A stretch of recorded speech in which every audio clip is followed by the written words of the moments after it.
Grabe guys, kahit bumabagyo may mga dumayo. Hindi ko na naiwasang kabahan sa mga to. Naisip ko, pupunta ba tong mga to sa kasagsagan ng bagyo kung basta-basta lang magpapatalo? Ulan, boss. Payong. Pagkababa pa lang nila, tinanong ko na kaagad kung anong sadya. Ano ba kayo, 1v1? O, boss. Taga saan kayo?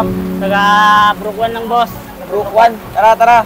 Pasok kayo, dito tayo maglaro sa loob. Figs. Tara, Ming. Okay, pasok kayo, pasok. Buong akala ko, isa lang yung lalaban. Sino lalaban sa inyo? Ako una, boss. Ay, ikaw. Yes. Kahit bumabagyo Oo nga, boss eh. Guys, kahit sobrang lakas ng ulan, talagang dinayo pa nila ako dito sa bahay namin. Hindi yun hadlang para talunin ka. Kaya pala malakas ang loob kasi ang gagamitin ay Mia. Sa unang sabayan namin, bigla ba namang nawala? Ang ginawa ko lang naman inalis ko sa mapa. Sana guys, huwag kayong tumawa kasi di ko siya bibigyan ng kahit anumang tsamba. Pumalag siya dito at naidikit ko sa tore. Tipit. Nagpanggap ako nangangati ang ulo kahit di naman totoo. Balak ko sanang umuwi kasi nawawala siya, pero nang aking makita ang sibat ko ay sinadya kong hindi ipatama. Oo, nakakatawa pero dapat niya yung ikapangamba. Sapagkat nang siya ay aking binulaga, bigla na lang naglaho na parang bula. Sakit na niya.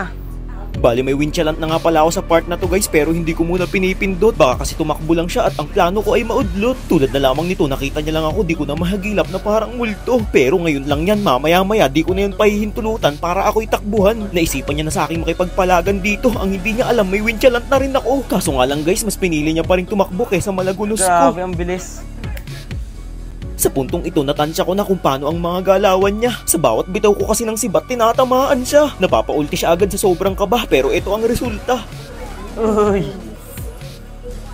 Lock item na nga pala ako sa pagkakataong ito at ginulat ko ang buong mundo.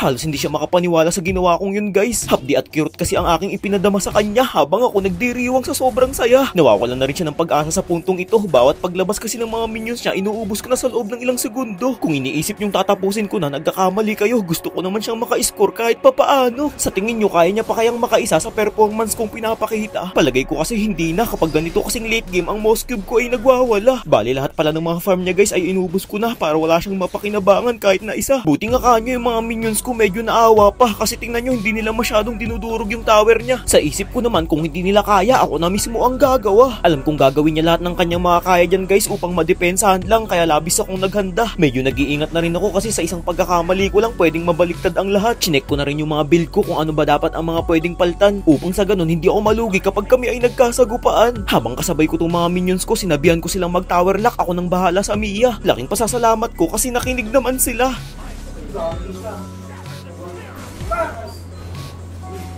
Nice one. Nice G.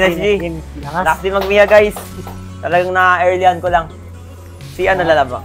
Ikaw na, Igs.